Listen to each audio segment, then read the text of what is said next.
In managing their time, a timer is being projected on the screen.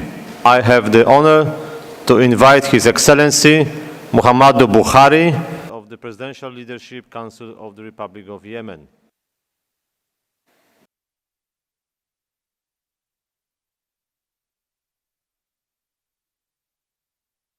Success in achieving the goals of this conference.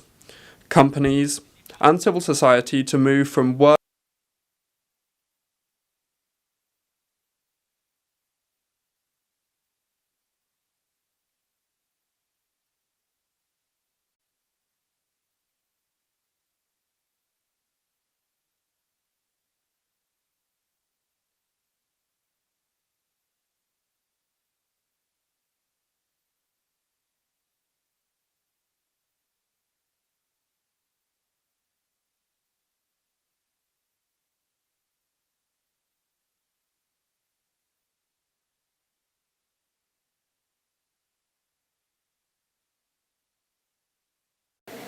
restful night and come within the framework of the Doha.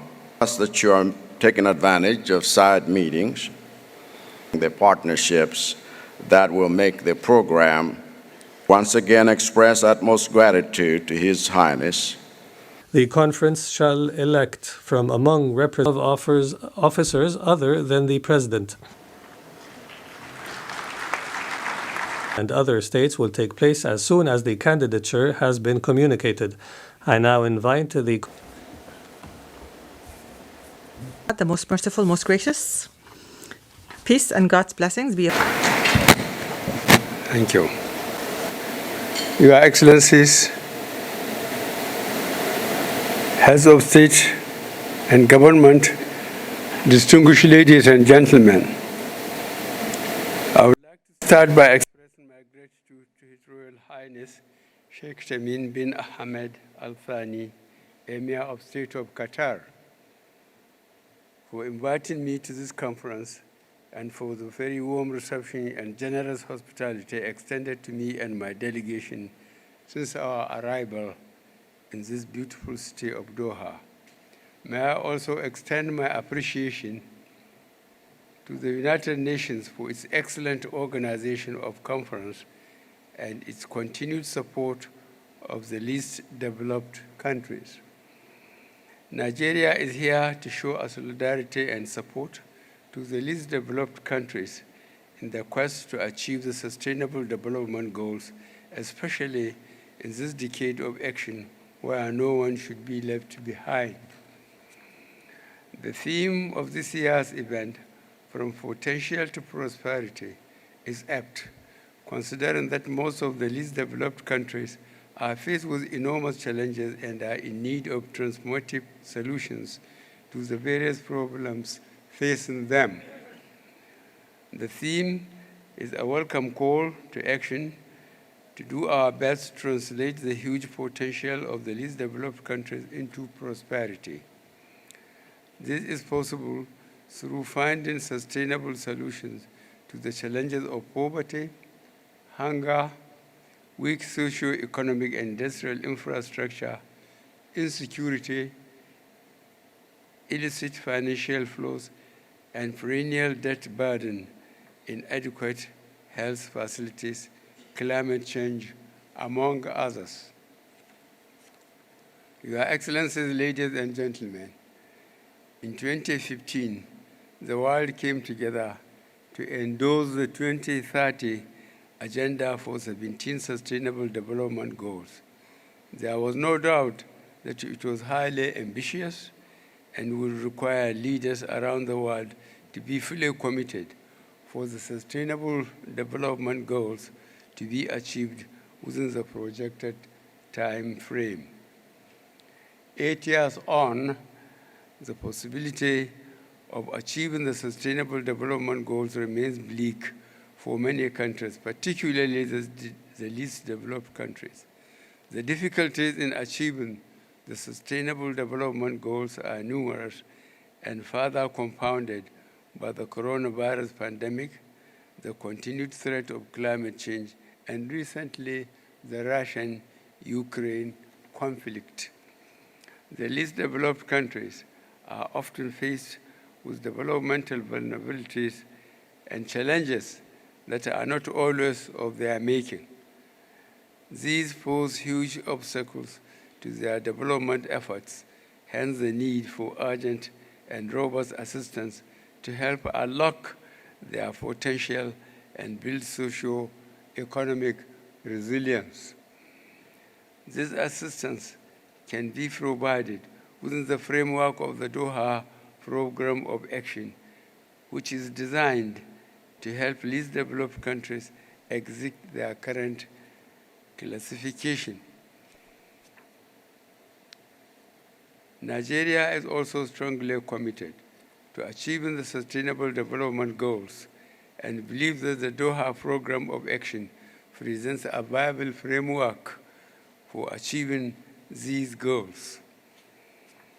Accordingly, we urge developed countries, civil society actors, the private sector, business community, and others to partner with the least developed countries in order to provide necessary resources and help develop the capacity to achieve the economic, social, environmental goals of the 2030 Agenda. As a matter of urgency, there are a number of priorities we have to focus on to help achieve sustainable development goals in these countries and ensure their prosperity. First, coronavirus has taught us that we must all work together to ensure that diseases do not thrive in the least developed countries due to their overall negative impact on productivity and economic growth and development. Accordingly, policy and budgetary provisions must be made to ensure equal access to Medicare and vaccines for the poor and the rich alike. We must also work with manufacturers of medical equipment and pharmaceutical companies to provide adequate equipment, test kits, vaccines, and treatment for diseases. There is no doubt that the least developed countries need enormous financial support and investment of enormous resources to reduce poverty, create jobs, combat hunger, expand social protection systems, and ensure quality education. The need inflow of foreign investment has largely been difficult due to the nature of the global financial system, which places an unsustainable external debt burden on the least developed countries. That is why Nigeria agrees with the United Nations Secretary General's description of the global financial system as an unfair debt architecture that not only charges poor countries much more money to borrow on the market than advanced economies, but downgrades them when they even think of restructuring their debt or applying for debt relief. Your Excellencies, the adoption of a global coordination mechanism to systematically monitor illicit financial flows and endanger support for a United Nations International Convention on Tax Matters to eliminate base erosion and profit shifting, tax evasion, capital gains tax, and other tax abuses is essential to achieving the Sustainable Development Goals and promoting security and economic prosperity. Your Excellencies, it is the hope of Nigeria that at the end of this conference, the Doha Program of Action will lead to the increase of exports from least developed countries through the facilitation of their access to foreign markets in line with World Trade Organization Trade Facilitation Agreement.